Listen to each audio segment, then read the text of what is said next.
Welcome to session number 2. We're going to be talking about the structure in how we're going to divide this Bible study for you to have an idea of how we're going to go through the different parts of this book. We're going to be dividing our Bible study in 4 parts, being the fourth part, the largest one, which is going to consist of 5 chronological events that will occur in sequential order. So the first part, which is the one we're going to start talking in the next following sessions, is the shortest one, but I think it's one of the most beautiful ones. So the first part it starts in Revelation chapter 1, verse 1, when John is being called to prophesy about the end times. And John is about to give truths about the person of Jesus, about his majesty, about his leadership. He's going to start to describe Jesus, which is just beautiful. This is the first part. And before understanding what it is to come in the next parts and all the events and the chronological things and the timeline and everything that most people want to know and most people don't want to study because it sounds so complicated. Before we get to that part, we need this part very clear. Because without understanding the one who's coming, we cannot understand the plan that it's about to happen. Without understanding the one who's coming, without understanding his leadership over the church, we will become offended against all those events. And I think it's really important just to highlight before we go on, there is a Bible study that we had on our YouTube about Jesus, the one that's coming.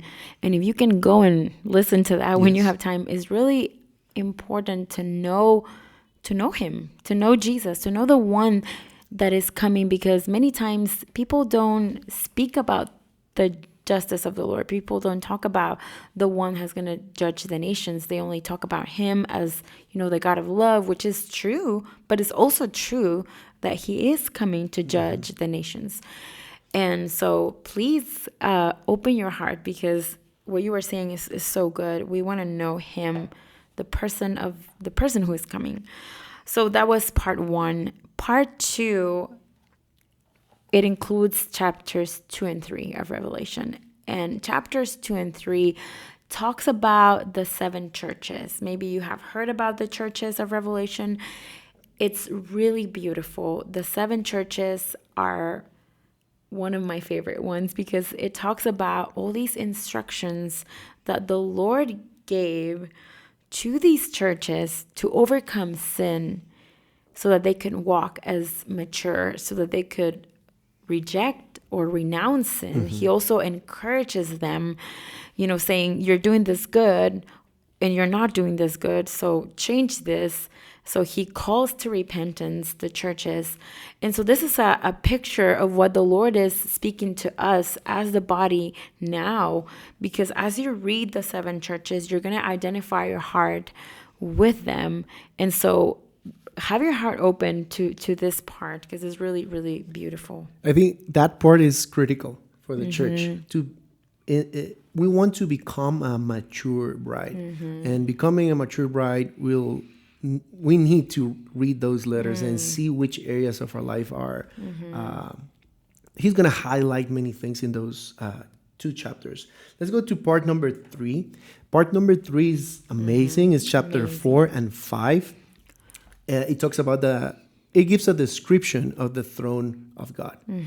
It talks about a lamb who is sitting at his right side, who is about to take a 7-seal scroll from the hand of the Father.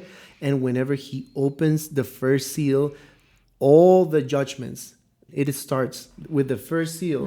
The judgments start. We're going to learn that there's 21 of them, but the first one starts with the first seal being open. This is a brief but full packed part of the book of Revelation. Yeah, and it's Revelation chapter 4 and 5, maybe one of our favorite chapters in the whole Bible.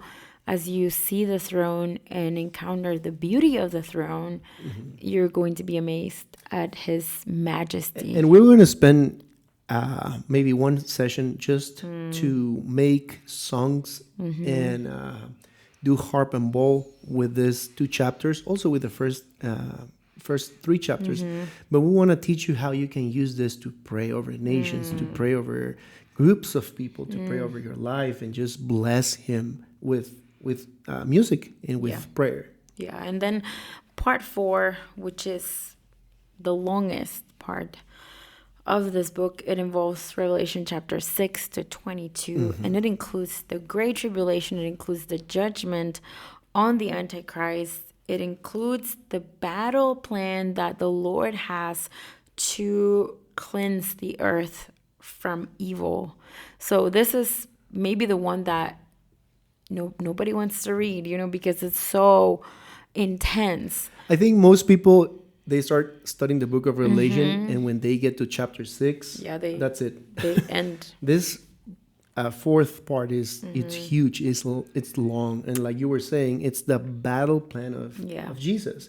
And you can see in your notes, we're gonna it is divided in 5 chronological sections describing the main story of 21 judgments. The 21 judgments are in 3 sets of 7. The 7 seals, the 7 trumpets, and the 7 bowls, which are released on the Antichrist empire in a sequential order.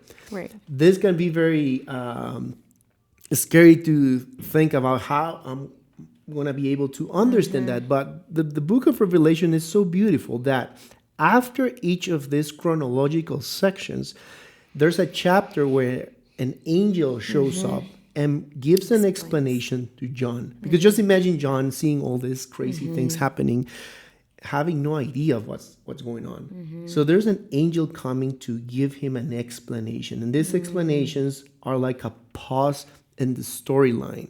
So don't get confused if we are getting to a point and then it seems like it goes back again. We will explain that that's a pause, that an angel is explaining John of why the judgments have to be so severe. Why is the judgment like this? Why is it happening to the people like that? So it's an angel explaining to John why is the Antichrist being judged. And I want to mention this because, John is seeing all these things. And I am so admired at John. Jesus described in John, he is described as the disciple that Jesus loved. So he loved the Lord, and he was privileged to be able to receive this revelation or all these visions, to be able to, so that we can know these. The Lord is so faithful, and he used John for this book. And so you were saying, there's an angel that explains. We don't need to come up with explanations. We don't need to make up anything.